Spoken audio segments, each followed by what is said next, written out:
Oke, baik. Halo, selamat pagi, siang, sore, atau malam, dimanapun Bapak, Ibu, dan teman-teman sekalian berada. Senang sekali bisa bertemu kembali dengan saya pada sesi kali ini.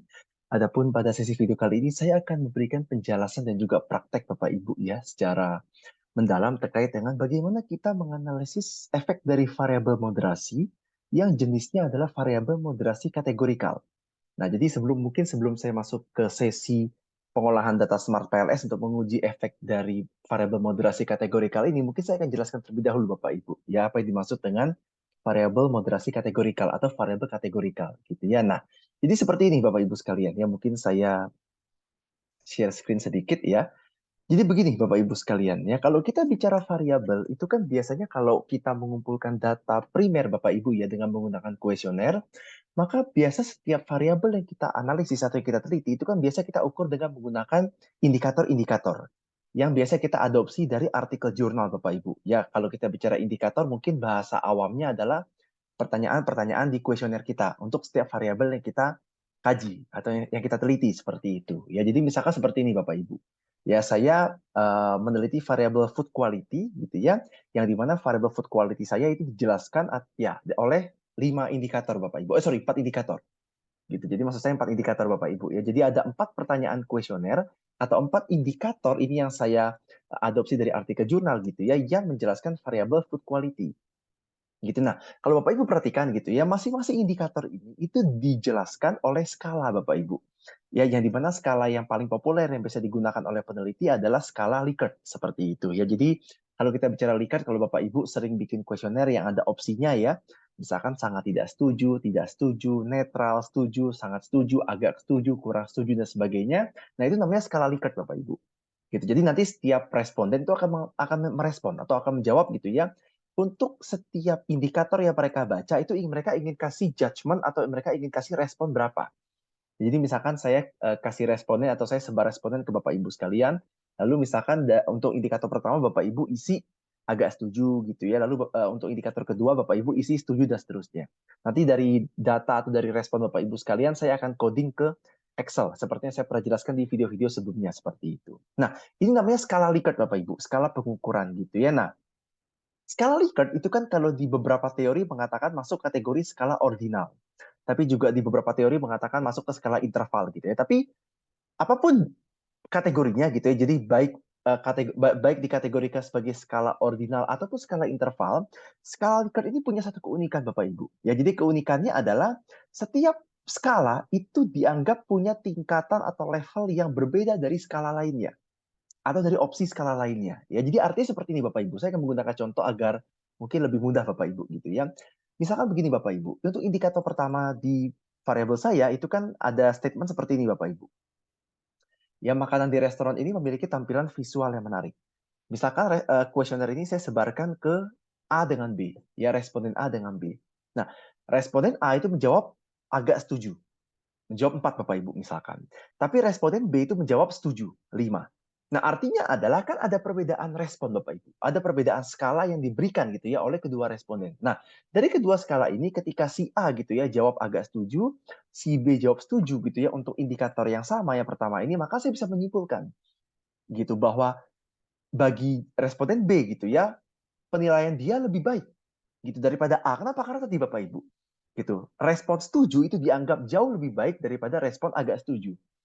Respon sangat setuju itu lebih baik daripada respon setuju. Gitu ya. Respon kurang setuju lebih baik dari respon tidak setuju dan seterusnya. Jadi artinya adalah antar skala itu punya tingkatan Bapak Ibu. Jadi 2 lebih baik dari 1, 3 lebih baik dari 2, 4 lebih baik dari 3, dan seterusnya. Seperti itu. Nah, ini masuk ke skala Likert, Bapak Ibu. Ya, jadi entah skala ordinal ataupun interval gitu ya. Skala Likert ini berarti seperti itu, Bapak Ibu. Ya, artinya adalah setiap skala atau setiap istilahnya setiap opsi itu dianggap memiliki tingkatan atau levelnya masing-masing. Nah, tapi untuk variabel kategorikal, Bapak Ibu, gitu ya. Nah, ini biasanya skalanya nominal. Kalau kita bicara variabel kategorikal. Jadi variabel kategorikal itu adalah variabel gitu ya, yang sebenarnya kita antar opsi itu atau antar skala itu tidak punya perbedaan Bapak Ibu.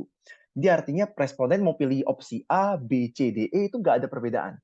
Nah itu variabel kategorikal Bapak Ibu dan biasa skalanya nominal. Gitu. Jadi artinya adalah kita memberikan pertanyaan atau memberikan skala itu tujuannya hanya untuk mengelompokkan saja. Gitu. Jadi misalkan, oh berapa banyak responden yang masuk grup A gitu ya, berapa banyak responden yang masuk grup B, berapa banyak responden yang masuk grup C, dan seterusnya. Gitu. Tapi artinya ya, mau responden itu jawab A, B, C, D, E, sama-sama oke. Gitu. Tidak ada yang lebih baik dari yang lain seperti itu. Nah, ini biasanya banyak kita temui di pertanyaan-pertanyaan yang sifatnya mengukur profil responden, Bapak Ibu. Ya, jadi misalkan seperti ini, Bapak Ibu. Nah, seperti ini ya. Jadi kalau Bapak Ibu buat penelitian, ini kan pasti ada pertanyaan profil responden, Bapak Ibu. Dan biasa pertanyaan-pertanyaan profil responden ini adalah pertanyaan-pertanyaan yang masuk kategori variabel kategorikal, Bapak Ibu, yang menggunakan skala nominal. Kenapa? Karena tadi Bapak Ibu, gitu. Opsi apapun yang dipilih oleh responden itu tidak ada perbedaan. Sama-sama oke, sama-sama baik, seperti itu. Ya, jadi tidak ada yang lebih baik dari yang lain. Saya berikan contoh Bapak Ibu, misalkan jenis kelamin, gitu ya. Misalkan responden pertama jawab pria, responden kedua jawab wanita. Apakah kita bisa katakan jawaban pria lebih baik dari wanita? Atau apakah sebaliknya kita bisa katakan jawaban wanita lebih baik dari pria? Kan tidak, Bapak. Ini hanya untuk mengelompokkan saja. Oh, berapa banyak yang pria, berapa banyak yang wanita, seperti itu. Tapi bukan berarti gitu ya, oh yang jawab pria lebih baik dari wanita. Atau bukan berarti juga, oh yang jawab wanita lebih baik dari pria. Itu nggak seperti itu, Bapak Ibu. Berbeda dengan yang tadi. Gitu. Kalau yang ini kan jelas, Bapak Ibu ya, oh kalau misalkan responden pertama gitu ya, jawab tidak setuju, responden kedua jawab sangat setuju, berarti kelihatan gitu bahwa pelayanan atau bahwa katakanlah kualitas penilaian responden kedua gitu ya terkait dengan kualitas makanan dari restoran itu lebih bagus atau lebih baik atau lebih favorable dibandingkan dengan responden yang pertama gitu, karena responden kedua memberikan jawaban sangat setuju untuk indikator ini, sementara gitu ya untuk katakanlah responden yang pertama tadi dia jawab tidak setuju. Itu berarti secara visual gitu ya untuk indikator pertama ini ya bagi responden kedua itu penilaiannya lebih baik daripada responden yang pertama. Berarti kan ada tingkatan Bapak Ibu. Ada tingkatan artinya adalah ya kalau kita bicara visual gitu ya, maka penilaian responden kedua lebih baik dari yang pertama. Nah, tapi kalau kita bicara profil responden Bapak Ibu, ini kan tidak ada tingkatan Bapak Ibu. Jadi mau jawab pria, wanita itu nggak ada masalah. Hanya nanti kita ujung-ujungnya kita akan mengelompokkan saja Bapak Ibu gitu. Jadi artinya oh berapa persen yang pria, wanita seperti itu gitu ya. Terus misalkan kalau usia berapa persen yang di bawah 21 tahun, berapa persen yang 22 sampai 32 dan seterusnya. Nah, masalahnya adalah Bapak Ibu sekalian gitu ya, untuk kalau ini kan mungkin kalau kita bicara profil responden kan biasa hanya untuk deskriptif saja Bapak Ibu. Jadi artinya hanya untuk mengetahui saja gitu ya. Oh, ketika responden saya ada 300, berapa persen yang pria, berapa persen yang wanita gitu ya. Oh, ketika responden saya misalkan ada 400, berapa persen yang usianya segini, usia sekian, dan seterusnya. Nah, tapi banyak juga Bapak Ibu gitu ya, penelitian-penelitian atau riset-riset gitu ya, yang di mana pertanyaan-pertanyaan kategorikal seperti ini itu dijadikan sebagai variabel moderasi Bapak Ibu. Gitu. Jadi artinya kalau kita bicara moderasi, kita ingin tahu Bapak Ibu ya, misalkan saya ingin mengetahui pengaruh X ke Y. Nah, ketika saya jadikan misalkan jenis kelamin atau gender sebagai moderator, maka saya ingin mengetahui gitu pengaruh X ke Y gitu ya bagi responden pria dengan responden wanita itu beda atau sama. Kalau beda gitu ya itu siapa yang lebih kuat gitu. Jadi artinya pengaruhnya apakah lebih kuat pada responden yang wanita atau lebih kuat pada responden yang pria. Nah, itulah yang akan saya jelaskan pada sesi video kali ini Bapak Ibu ya. Jadi bagaimana kita menganalisis model penelitian gitu ya yang menggunakan variabel moderasi yang sifatnya kategorikal. Gitu. Jadi untuk kita melihat gitu Bapak Ibu ya, kira-kira nanti antar kategori atau antar opsi ini perbedaan pengaruh antar variabelnya bagaimana. Nah, saya sudah siapkan Bapak Ibu sekalian model penelitian untuk sesi praktek kita di PLS pada kali ini gitu ya. Dan modelnya simpel Bapak Ibu, ya modelnya seperti ini. Gitu. Jadi variabel X saya adalah kepuasan pelanggan gitu ya, customer satisfaction. Variabel Y saya adalah electronic word of mouth. Nah, jadi mungkin bagi Bapak Ibu sekalian yang mungkin masih awam dengan istilah ini gitu ya, karena memang ini istilah di marketing gitu ya. Jadi word of mouth ini adalah tendensi Bapak Ibu. Ya, jadi tendensi kita untuk apakah kita akan menceritakan pengalaman kita gitu ya terhadap suatu produk, ketika kita menggunakan suatu produk, ketika kita berkunjung ke perusahaan gitu ya, kepada orang lain. Gitu. Jadi misalkan Bapak Ibu, misalkan katakanlah saya tadi pagi makan di restoran X misalkan. Nah, terus saya cerita ke Bapak Ibu sekalian. Ya, atau misalkan saya tulis review di internet. Atau misalkan saya posting gitu ya, misalkan di Instagram Story atau di YouTube Story, YouTube Short gitu ya, atau di TikTok misalkan gitu ya. Nah, saya share ke Bapak Ibu pengalaman saya makan di restoran itu. Nah, berarti saya sudah melakukan yang namanya word of mouth Bapak Ibu sekalian. Gitu. Mengapa? Karena tadi saya menyebarluaskan pengalaman saya dan pengetahuan saya terkait dengan restoran itu ke halayak luas seperti itu. Nah, electronic word of mouth ini adalah word of mouth yang dilakukan dengan media elektronik Bapak Ibu. Ya, jadi misalkan tulis review di website, tulis review di blog gitu ya, di blog di Blogspot, di WordPress gitu ya, di blog, terus misalkan kita nulis nulis artikel gitu ya, kita posting di sosial media, kita posting di website gitu ya. Terus misalkan kayak seperti tadi Bapak Ibu ya, kita posting di Instagram Story, YouTube Shorts dan lain-lainnya gitu ya.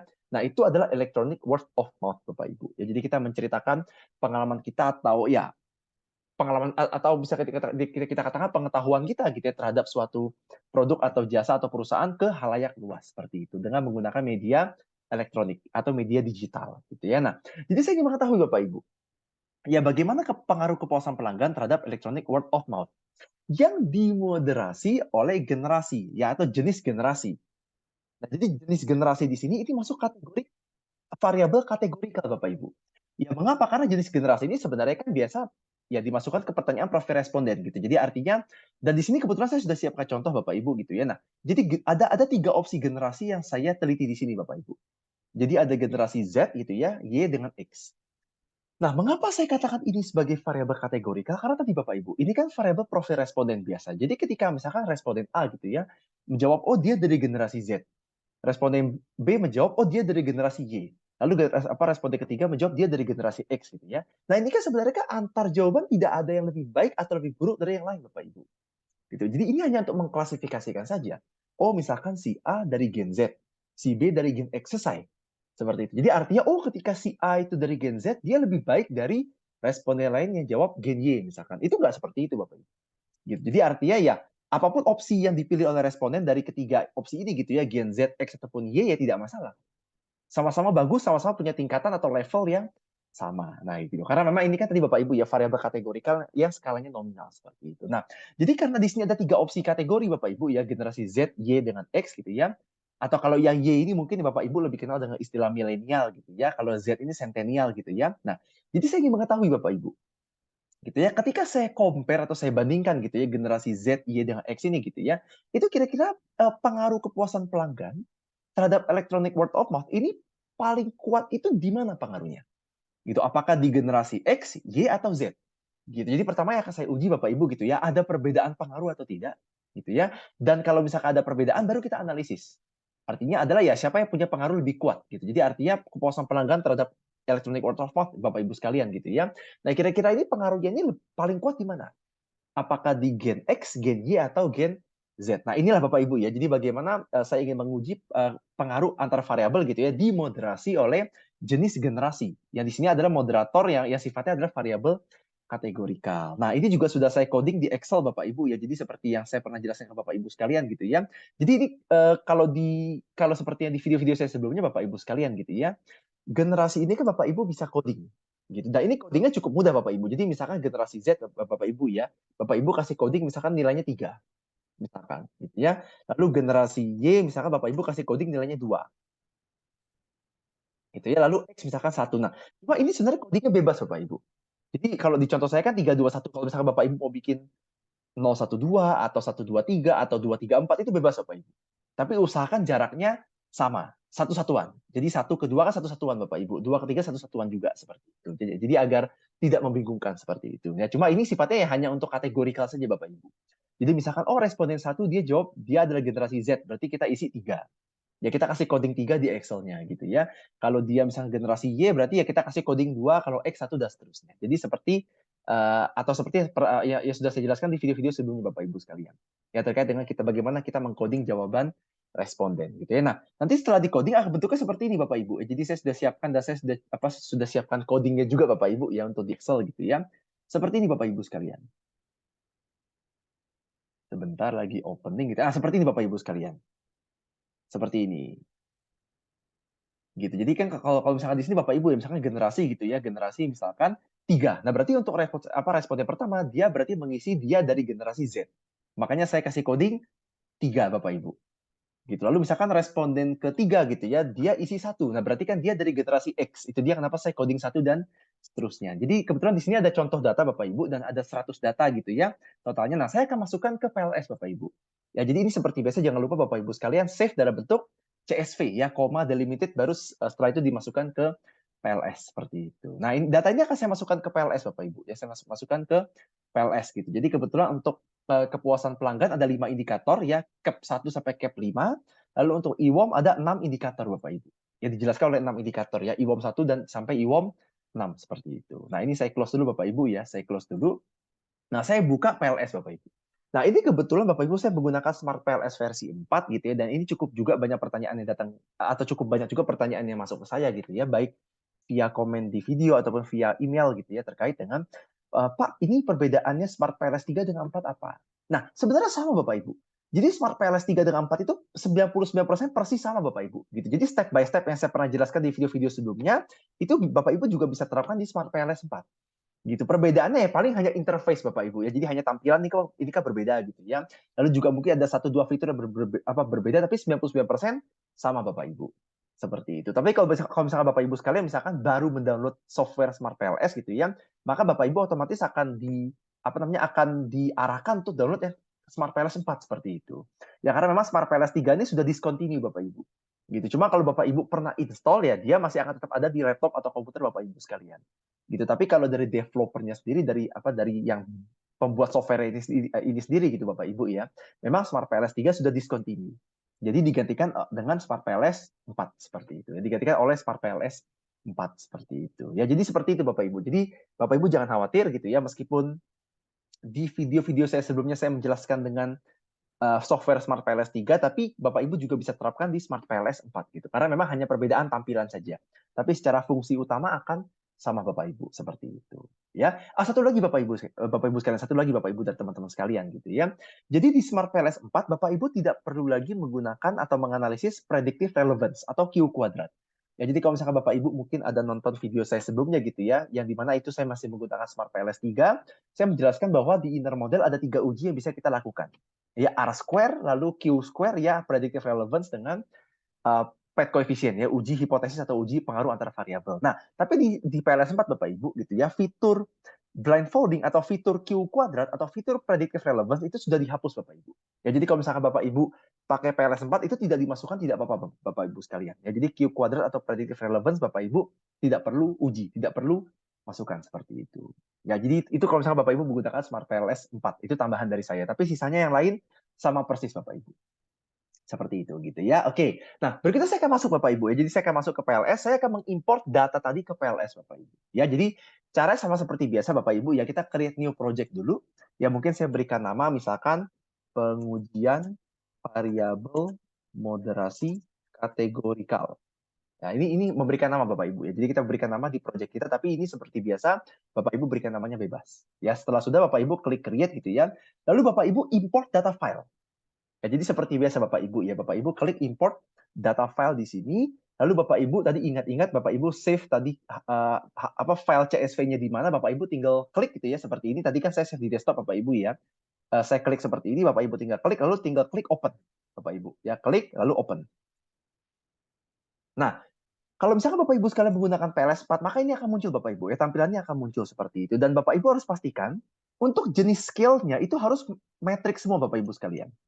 Ya, metrik semua, kecuali yang tadi Bapak Ibu ya, kecuali yang tadi saya yang saya katakan variabel kategorikal gitu. Jadi kalau misalkan dari yang tadi Bapak Ibu ya, seperti cap 1, cap 2, cap 3, IWOM 1, ini kan semuanya kan metrik Bapak Ibu gitu. Metrik kenapa? Karena tadi Bapak Ibu ya, kita kan menggunakan skala Likert gitu. Jadi setiap data tuh tingkatannya berbeda-beda, setiap skala tingkatannya berbeda-beda seperti itu. Nah, tapi untuk generasi Bapak Ibu gitu ya, sebenarnya kalau Bapak Ibu mau ubah ke kategorikal boleh juga gitu. Cuma kalau misalnya Bapak Ibu mau tetap di metrik juga nggak ada masalah Bapak Ibu seperti itu. Cuma ya karena kita tadi Bapak Ibu ya, saya sudah jelaskan bahwa generasi ini variabel kategorikal, maka kita ubah ke kategorikal Bapak Ibu seperti itu. Tapi kalau misalkan Bapak Ibu tetap mau di metrik ya sebenarnya nggak ada masalah juga ya, nggak ada kendala juga seperti itu.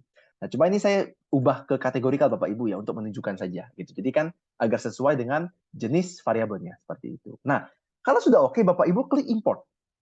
Ya, Bapak Ibu klik import seperti ini gitu ya, import. Nah, di sini Bapak Ibu sekalian ya, di sini gitu ya, itu akan ada banyak menu Bapak Ibu ya. Ada setup, add group, generate groups. Nah, Bapak Ibu klik generate groups. Ya, Bapak Ibu klik generate groups gitu ya. Nah, Bapak Ibu pilih gitu ya variabel kategorikal yang jadi moderasi. Ya, Bapak Ibu pilih. Nah, dalam hal ini Bapak Ibu sekalian, dalam hal ini kan berarti kan variabel saya adalah generasi. Ya, di mana ini merupakan variabel moderasi kategorikal saya. Nah, variabel moderasi saya klik Bapak Ibu ya, kita klik variabel variabel moderasi kategorikalnya yang dimana di penelitian saya ini berarti generasi Bapak Ibu ya. Nah, lalu di bawah sini Bapak Ibu, ya di bagian name pattern, ini kan ada grup underscore $0. Nah, ini tulisan grupnya Bapak Ibu ganti dengan generasi, ya dengan nama variabel kategorinya. Ya, jadi dan yang Bapak Ibu ubah hanya grupnya saja. Ya, tulisan grupnya saja seperti itu. Jadi underscore ya garis bawah lalu juga $0 ini Bapak Ibu biarkan. Jadi yang Bapak Ibu ubah hanya nama variabel grupnya saja. Grup diubah jadi nama variabel moderasi kategorikal dari Bapak Ibu sekalian. Ya, di mana dalam contoh ini berarti generasi. Seperti itu. Jadi nama grup ganti dengan generasi ya karena generasi merupakan variabel moderasi kategorikal di penelitian saya. Nah, setelah diubah Bapak Ibu sekalian klik apply. Ya apply seperti ini. Nah, di sini kan ada opsi Bapak Ibu ya generasi 1, 2 dan 3 seperti itu. Nah, di sini Bapak Ibu harus edit namanya. Ya harus diedit Bapak Ibu sekalian. Nah, tadi kan Bapak Ibu kan Bapak Ibu sudah saya jelaskan gitu ya bahwa untuk penelitian saya codingnya seperti ini Bapak Ibu. Sebentar, codingnya seperti ini. Jadi untuk yang jawab 3, maka untuk yang jawab generasi Z, saya coding 3. Untuk yang jawab generasi Y atau milenial, saya coding 2. Untuk yang jawab generasi X, saya coding 1. Nah, berarti di sini Bapak Ibu juga harus sesuaikan gitu ya, namanya dengan yang Bapak Ibu sudah coding. Gitu. Jadi misalkan seperti ini Bapak Ibu, sekarang contoh seperti ini. Ini kan ada generasi 1, 2, 3 Bapak Ibu. Nah, 3 ini kan Z Bapak Ibu ya. 3 ini kan Z seperti itu. Nah, berarti saya ubah Bapak Ibu sekalian. Misalkan gitu ya, saya klik di sini Bapak Ibu klik edit ya. Klik edit. Nah, Bapak Ibu ubah. Generasi 3 ini misalkan generasi Z atau centennial. Setelah sudah Bapak Ibu klik apply. Nah, maka otomatis Bapak Ibu gitu ya, otomatis maka yang tadinya tulisan generasi 3 di sini akan berubah jadi generasi Z. Seperti itu. Nah, lalu generasi 1 Bapak Ibu. Satu ini kan tadi kan kita coding sebagai X Bapak Ibu ya. Jadi X kita coding 1. Nah, berarti generasi 1 ini kita juga harus edit Bapak Ibu namanya. Ya, kita klik edit di sini, kita ubah jadi misalkan generasi X. Lalu klik apply. Nah, yang kedua ini juga kita ubah Bapak Ibu ya. Jadi namanya generasi Y atau milenial seperti ini. Ya, jadi ini harus diubah Bapak Ibu. Jadi karena ini penting gitu karena nanti kan kita jadi agak lebih mudah untuk mengcompare output atau hasil antar generasi seperti itu gitu ya. Setelah sudah Bapak Ibu rename ya ubah seperti ini. Jadi Bapak Ibu pastikan dulu gitu ya bahwa coding ini sesuai dengan opsi ya Bapak Ibu atau sesuai dengan kategorinya. Jadi kita sesuaikan lagi dengan yang ini Bapak Ibu. Ya, jadi generasi Z kita coding 3. Nah, ini kan sesuai Bapak Ibu ya. Generasi Z kita coding 3, generasi Y kita coding 2, generasi X kita coding 1. Nah, kalau sudah kita klik back Bapak Ibu ya. Kita klik back. Lalu di bagian sini Bapak Ibu kita create model. Seperti biasa ya, kita create model. Nah, ini jangan lupa Bapak Ibu pilih PLSM. Lalu nama modelnya juga Bapak Ibu bisa bebas. Misalkan model riset. Contoh saya Bapak Ibu ya, model riset. Cuma ini bebas Bapak Ibu. Namanya apapun bebas. Ya, model type-nya PLSM, model name-nya model riset. Ya, Bapak Ibu klik save. Nah, lalu seperti biasa Bapak Ibu sekalian gitu, seperti biasa Bapak Ibu harus gambar variabelnya. Seperti itu ya, gambar variabelnya. Jadi ini seperti biasa saya ubah namanya jadi kepuasan pelanggan atau X gitu ya. Lalu ini saya berikan nama electronic word of mouth ya atau Y. Seperti ini. Nah, ini mungkin yang berbeda Bapak Ibu. Jadi di video saya sebelumnya saya sudah menjelaskan Bapak Ibu. Ya sebenarnya saya sudah menjelaskan bagaimana kita melakukan pengujian data gitu ya, atau pengujian model penelitian yang ada variabel moderasinya. Ya, jadi sebenarnya penjelasan untuk menguji efek moderasi sudah sempat saya jelaskan di video sebelumnya Bapak Ibu sekalian. Nah, tapi di video itu saya menggunakan variabel yang sifatnya adalah tadi Bapak Ibu ya, variabel sifatnya adalah metrik. Ya, variabel sifatnya diukur dengan skala interval, ya diukur dengan pertanyaan-pertanyaan kuesioner, indikator-indikator kuesioner yang menggunakan skala interval yang sangat tidak setuju sampai sangat setuju seperti itu. Nah, tapi karena ini kita menggunakan skala kategorikal Bapak Ibu ya, skala nominal, variabel kategorikal gitu ya, maka Bapak Ibu sekalian tidak perlu gambar variabel moderasi di sini. Gitu. Jadi variabel moderasi kategorikal di sini Bapak Ibu kan di sini kan berarti kan jenis generasi gitu ya. Ini tidak perlu digambar Bapak Ibu gitu. Tapi kalau misalkan Bapak Ibu, jadi begini Bapak Ibu, kalau misalkan Bapak Ibu variabel moderasinya adalah variabel metrik gitu ya, variabel yang diukur dengan skala interval yang diukur dengan menggunakan pertanyaan-pertanyaan atau indikator-indikator kuesioner, maka itu Bapak Ibu harus gambarkan variabel moderasinya. Tapi kalau misalkan contohnya Bapak Ibu sekalian menggunakan variabel moderasi yang sifatnya kategorikal Bapak Ibu gitu, kategorikal atau yang sifatnya menggunakan skala nominal seperti tadi, ya misalkan seperti gender, seperti usia ya yang ada opsinya gitu ya, seperti generasi gitu ya. Maka Bapak Ibu tidak perlu gambarkan di sini. Mengapa? Karena sebenarnya kan tadi Bapak Ibu ya di awal kita sudah bikin grupnya. Gitu. Kita sudah bikin grupnya Bapak Ibu. Ya grup misalkan kalau coding 1 grupnya apa, coding 2 grupnya apa, misalnya generasi X, Y, Z dan seterusnya. Jadi kita sudah coding di awal, kita tidak perlu lagi gambar di sini Bapak Ibu sekalian untuk variabel moderasi. Tapi ini hanya berlaku untuk variabel moderasi yang kategorikal Bapak Ibu. Jadi sekali lagi kalau misalnya Bapak Ibu sekalian menggunakan variabel moderasi gitu ya, dan variabel moderasinya itu diukur dengan kuesioner, diukur dengan skala Likert yang ada sangat tidak setuju, setuju dan seterusnya gitu ya, maka Bapak Ibu tetap harus menggambar variabel moderasi di sini. Tapi kalau misalkan Bapak Ibu sekalian variabel moderasinya itu menggunakan skala nominal yang sifatnya variabelnya kategorikal gitu ya, seperti tadi saya jelaskan, yang sifatnya ya antar jawaban atau antar respon itu tidak ada perbedaan, hanya untuk mengelompokkan saja Bapak Ibu sekalian ya, maka Bapak Ibu tidak perlu menggambar variabel moderasinya di sini.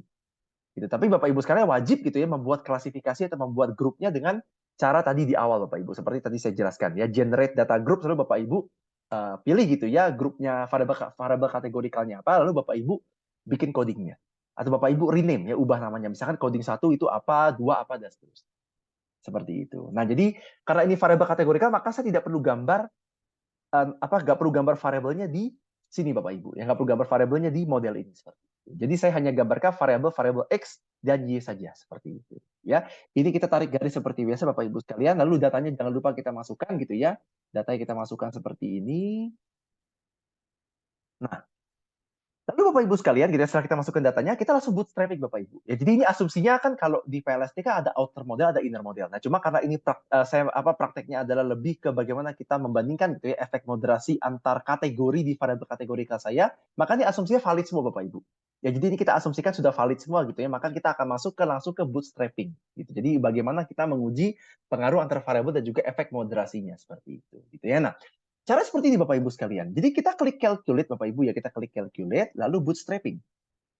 Gitu ya. Nah, biasa Bapak Ibu gitu ya. Biasanya kalau di video-video saya sebelumnya gitu ya, biasanya Bapak Ibu tinggal klik start calculation biasanya.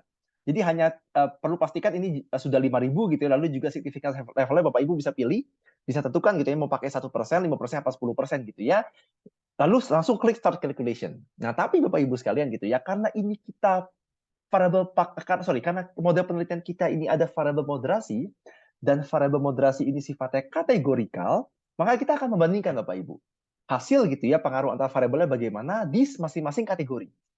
Gitu. Jadi secara tidak langsung Bapak Ibu gitu ya, kalau kita balik ke model ini kita ingin mengetahui Bapak Ibu bagaimana pengaruh kepuasan pelanggan terhadap electronic word of mouth pada generasi X gitu ya. Lalu bagaimana pengaruh kepuasan pelanggan terhadap electronic word of mouth pada generasi Y, dan bagaimana pengaruh kepuasan pelanggan terhadap electronic word of mouth gitu ya pada generasi Z. Jadi setelah kita punya 3 data ini, kita bandingkan Bapak Ibu. Ada perbedaan atau tidak? Dan kalau misalkan katakanlah ada perbedaan, itu kira-kira mana yang punya pengaruh paling kuat? Jadi artinya kepuasan pelanggan ke electronic word of mouth ini itu kira-kira pengaruhnya paling kuat tuh ke generasi yang mana? Ke responden yang berasal dari generasi yang mana seperti itu. Nah, jadi Bapak Ibu sekalian untuk mengetahui hal seperti ini gitu ya. Setelah Bapak Ibu pastikan subsampelnya 5.000, dan setelah Bapak Ibu sekalian pastikan gitu ya signifikan sampelnya Bapak Ibu sudah sesuaikan ya dengan penelitian Bapak Ibu ya 1%, 5%, apa 10% gitu ya, maka Bapak Ibu jangan langsung klik start calculation. Maka Bapak Ibu klik dulu yang tab data. Gitu. Di sini kan ada BT setup, ada PLS setup, ada data. Nah, Bapak Ibu klik yang data. Nah, Bapak Ibu klik yang data, di bagian sini Bapak Ibu grup dataset. Ya, di sini kan belum kecentang Bapak Ibu ya. Jadi yang ke checklist atau yang kecentang kan baru base dataset. Nah, sementara grup dataset belum ke centang. Nah, Bapak Ibu harus centang grup dataset. Gitu. Jadi ini dicentang dulu Bapak Ibu. Sebelum di start calculation, Bapak Ibu centang dulu ini. Gitu. Karena kalau tidak, Bapak Ibu tidak bisa membandingkan. Gitu. Apakah generasi X, Y dengan Z-nya ada perbedaan atau tidak? Bapak Ibu tidak bisa bandingkan. Tapi ini ketika Bapak Ibu nanti klik gitu ya, setelah Bapak Ibu sudah checklist seperti ini, maka Bapak Ibu nanti bisa bandingkan. Gitu. Kira-kira pengaruh kepuasan pelanggan terhadap electronic word of mouth gitu ya pada 3 generasi ini sama atau beda? Dan mana yang punya pengaruh paling kuat seperti itu gitu ya. Nah, seperti itu Bapak Ibu sekalian. Nah, setelah Bapak Ibu checklist grup dataset, maka ini otomatis akan ke checklist semua Bapak Ibu. Ya otomatis akan ke checklist semua gitu ya. Nah, sama satu lagi Bapak Ibu, ini kan kebetulan kan variabel kategorikal saya ada 3 kategori. Ya 3 opsi lah istilahnya ya, generasi X, Y dengan Z. Nah, cuma kalau misalkan Bapak Ibu sekalian misalkan nanti kategorinya hanya 2 gitu ya, hanya 4, ada 5, ada 6, itu nggak masalah Bapak Ibu. Jadi step by step cara menguji efek moderasi untuk variabel kategorikal ini sama Bapak Ibu. Ya step by step yang saya jelaskan ini Bapak Ibu bisa praktekkan gitu ya. Terlepas dari berapa banyak kategori yang Bapak Ibu masukkan di variabel kategorikal Bapak Ibu. Jadi misalkan kalau kalau gender ada 2 misalkan, kalau usia ada 4 misalkan gitu ya. Kalau misalkan pekerjaan ada 7 misalkan. Nah, lalu Bapak Ibu misalkan ingin nih menguji gitu ya.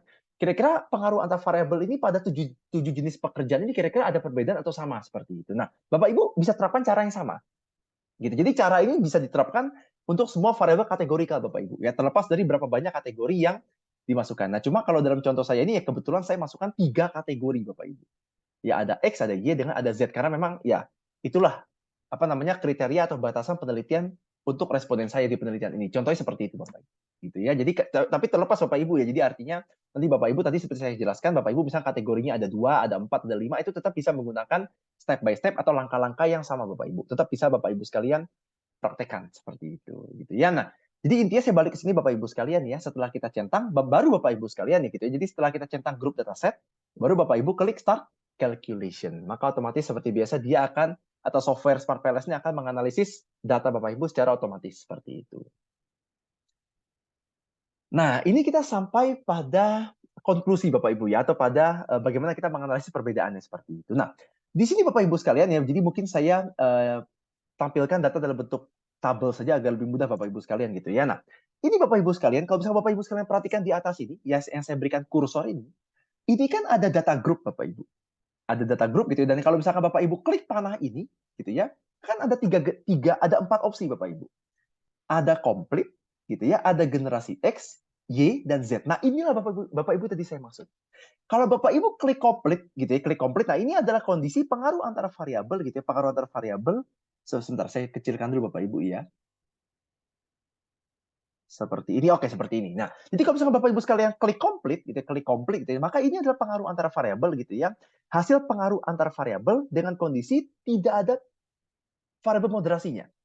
Gitu. Jadi ini hanya pengaruh X ke Y saja tanpa ada moderasi. Nah, itu kalau Bapak Ibu klik komplit. Nah, tapi kalau Bapak Ibu misalkan klik panah gitu ya, lalu Bapak Ibu sekalian misalkan pilih gitu ya, misalkan generasi X gitu. Nah, ini adalah pengaruh antara variabel pada generasi X. Pada responden yang dari generasi X seperti itu. Nah, kalau misalnya Bapak Ibu klik lagi gitu ya, misalkan generasi Y di sini. Maka ini adalah hasil pengaruh antara variabel gitu ya untuk responden yang generasi Y. Begitu pula dengan yang Z. Nah, jadi inilah Bapak Ibu sekalian gitu. Bagaimana kita membandingkan gitu ya pengaruh antara variabel pada setiap kategori yang kita masukkan di variabel moderasi kategorikal kita. Jadi dari sini Bapak Ibu sekalian bisa perhatikan gitu ya, bisa perhatikan bahwa hasil pengaruh antara variabel yang diberikan atau pengaruh diberikan oleh kepuasan pelanggan terhadap electronic word of mouth ini beda-beda Bapak Ibu. Gitu ya. Jadi untuk generasi X dia beda, generasi Y dia beda, Z dia beda. Nah, jadi tahu-tahu dari mana Pak bedanya seperti itu. Nah, ini mungkin saya akan masukkan dulu Bapak Ibu sekalian ke Word agar kita bisa lebih mudah memahaminya seperti itu ya, atau mungkin agak lebih mudah untuk saya menjelaskannya seperti itu. Nah, jadi ini mungkin saya screenshot dulu Bapak Ibu, saya masukkan ke Word gitu ya. Jadi pertama saya masuk dulu Bapak Ibu sekalian, saya masuk dulu gitu ya hasil yang X.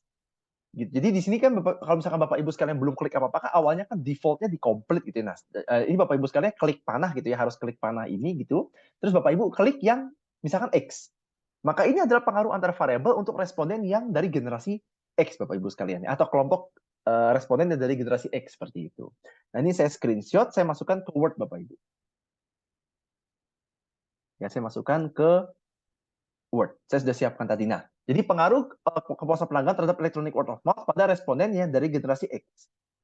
Seperti itu. Nah, ini kan X Bapak Ibu ya, ini kan X. Nah, lalu berikutnya saya ingin tahu lagi Bapak Ibu, bagaimana pengaruh kepuasan pelanggan terhadap electronic word of mouth gitu ya, pada responden yang generasinya Y. Nah, saya ubah Bapak Ibu, ya saya ubah lagi.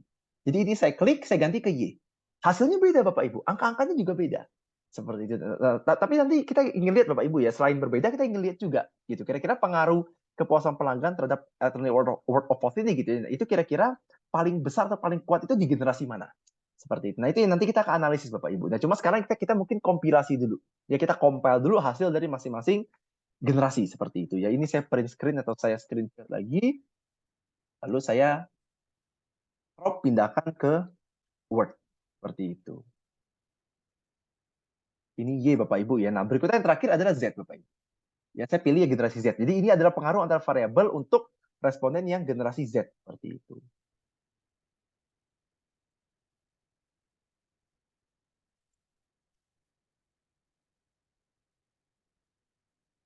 Nah, oke. Nah, kita sudah punya 3 data Bapak Ibu sekalian ya. Jadi pengaruh antara variabel ya, pengaruh kepuasan pelanggan terhadap electronic word of mouth gitu ya pada responden dari generasi X, Y, dan Z. Nah, bagaimana kita menganalisisnya, Pak? Nah, pertama kita analisis dulu Bapak Ibu sekalian gitu ya, dari signifikansi, dari nilai P value. Nah, kira-kira dari ketiga data ini ada nggak gitu ya yang P value-nya nggak signifikan?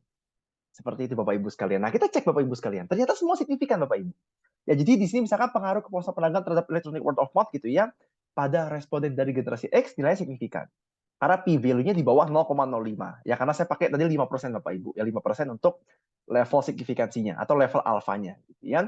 Lalu untuk pengaruh kepuasan pelanggan terhadap electronic word of mouth pada responden generasi Y atau milenial juga sama signifikan. Gitu ya. Lalu pengaruh kepuasan pelanggan terhadap electronic word of mouth gitu ya, pada responden dari generasi Z gitu ya, itu juga sama signifikan. Berarti tiga-tiga signifikan Bapak Ibu. Jadi artinya adalah pengaruh kepuasan pelanggan terhadap electronic word of mouth secara general itu signifikan Bapak Ibu. Baik pada responden dari generasi X, Y maupun Z seperti itu. Berarti kan hasilnya sama Bapak Ibu. Ya hasilnya sama semua, signifikan semua. Gitu. Nah, masalahnya adalah kita ingin tahu Bapak Ibu, pengaruh kepuasan berikutnya Bapak Ibu ya atau selanjutnya gitu ya. Kita ingin tahu pengaruh kepuasan pelanggan terhadap electronic word of mouth gitu ya. Itu paling kuat atau paling besar itu di respondennya mana? X, Y atau X seperti itu ya. Jadi misalnya seperti ini Bapak Ibu sekalian, misalkan seperti ini. Nah itu kita mau lihat dari mana Bapak Ibu sekalian gitu ya. Nah, kita lihat dari nilai kalau nggak original sampel, nilai sampel main Bapak Ibu. Gitu. Jadi kita lihat Bapak Ibu sekalian gitu ya. Kira-kira siapa yang punya nilai O atau nilai M paling besar? Nah, kita cek Bapak Ibu sekalian, kita cek Bapak Ibu sekalian gitu ya. Misalkan seperti ini Bapak Ibu. Misalkan pengaruh kepuasan pelanggan terhadap electronic word of mouth pada responden dari generasi X. Nilai O atau M-nya kan 0,74 atau 0,78 Bapak Ibu. Berarti kan tinggi Bapak Ibu, ya tinggi gitu. Berarti ini kita bicara kekuatan atau arah pengaruhnya seperti itu, tinggi. Lalu pengaruh kepuasan pelanggan terhadap electronic word of mouth pada responden dari generasi Y, dia 0,6. Baik O ataupun M, dia 0,68 sekian Bapak Ibu. Sementara pengaruh kepuasan pelanggan terhadap electronic word of mouth pada responden dari generasi Z, dia 0,5. Berarti yang Z 0,5, yang Y 0,6, yang X 0,7. Berarti kelihatan Bapak Ibu. Bisa disimpulkan bahwa gitu ya, kepuasan pelanggan terhadap maksudnya pengaruh kepuasan pelanggan terhadap electronic word of mouth itu paling kuat itu ya pada responden yang dari generasi X Bapak Ibu. Dibandingkan dengan Y atau Z itu. Meskipun ya tiga-tiganya sama-sama signifikan, tapi pengaruh paling kuat ada di responden dari generasi X. Nah, itulah Bapak Ibu sekalian ya, bagaimana kita menganalisis atau juga menyimpulkan gitu ya. Ya, efek moderasi dari variabel kategorikal kita di dalam memoderasi pengaruh antar variabel yang kita teliti Bapak Ibu. Ya, jadi intinya adalah dari setiap kategori kira-kira ada perbedaan atau tidak. Nah, lalu berikutnya baru kita analisis kira-kira siapa nih gitu ya yang punya pengaruh paling kuat. Nah, baru setelah itu Bapak Ibu sekalian berikan penjelasan atau pembahasan di bab 4 Bapak Ibu sekalian. Seperti itu. Ya, jadi itulah Bapak Ibu ya. Jadi kalau misalnya kita analisis Bapak Ibu ya, kita analisis hasil ini ya. Kalau secara general mungkin kita bisa katakan, oh, karena mungkin mereka-mereka yang dari generasi X gitu ya, mungkin karena mereka suka ngumpul gitu ya, suka sharing, suka cerita. Jadi tendensi mereka untuk menceritakan pengalaman kepada orang lain itu lebih tinggi. Gitu, atau probabilitasnya lebih tinggi dibandingkan dengan orang-orang dari generasi Y atau generasi Z seperti itu. Jadi itu dia mengapa ya ketika mereka puas ya mereka akan gampang untuk cerita seperti itu ya. Sementara kalau misalkan dari generasi Y atau Z ya, ini cuma contoh Bapak Ibu ya, cuma contoh aja gitu ya. Misalkan dari generasi Y atau Z, katakanlah karena orang-orang ini cenderung cuek, cenderung mereka keep ke diri sendiri gitu. Jadi artinya ya puas nggak puas mereka jarang cerita ke orang gitu. Cerita tapi ya mungkin jarang. Tapi kalau generasi X itu ya karena mungkin mereka ini mungkin dari generasi yang cukup senior, jadi suka ngumpul-ngumpul. Jadi setiap ada apa-apa mereka cerita ke teman-temannya. Seperti itu ya, entah via sosmed, via WA gitu ya, via instant messaging apps dan lain-lainnya seperti itu. Jadi itu dia mungkin contoh penjelasan Bapak Ibu ya, contoh penjelasan yang bisa saya berikan mengapa gitu ya kepuasan pelanggan itu terhadap word of mouth atau electronic word of mouth itu pengaruhnya paling besar di generasi X dibandingkan dengan Y atau Z seperti itu. Ya jadi itulah Bapak Ibu ya step by step atau cara-cara kita menganalisis ya perbedaan kategori atau perbedaan pengaruh gitu ya antara kategori kalau kita bicara pengaruh antara variabel yang dimoderasi oleh variabel yang sifatnya kategorikal, yang diukur dengan skala nominal, seperti itu. Nah, jadi kurang lebih seperti itu Bapak Ibu sekalian gitu ya, penjelasan yang ingin saya berikan pada sesi video kali ini seperti itu. Jadi semoga bisa membantu Bapak Ibu sekalian di dalam menganalisis gitu ya variabel moderasi yang sifatnya kategorikal seperti itu. Dan juga membantu Bapak Ibu sekalian di dalam membandingkan efek gitu ya, perbedaan efek antar kategori di dalam variabel Bapak Ibu sekalian seperti itu. Oke, mungkin seperti itu Bapak Ibu sekalian untuk sesi video saya kali ini. Semoga bisa membantu gitu ya Bapak untuk membantu Bapak Ibu sekalian di dalam menganalisis data atau menganalisis model penelitian dari Bapak Ibu sekalian. Sampai jumpa di lain kesempatan dan terima kasih Bapak Ibu.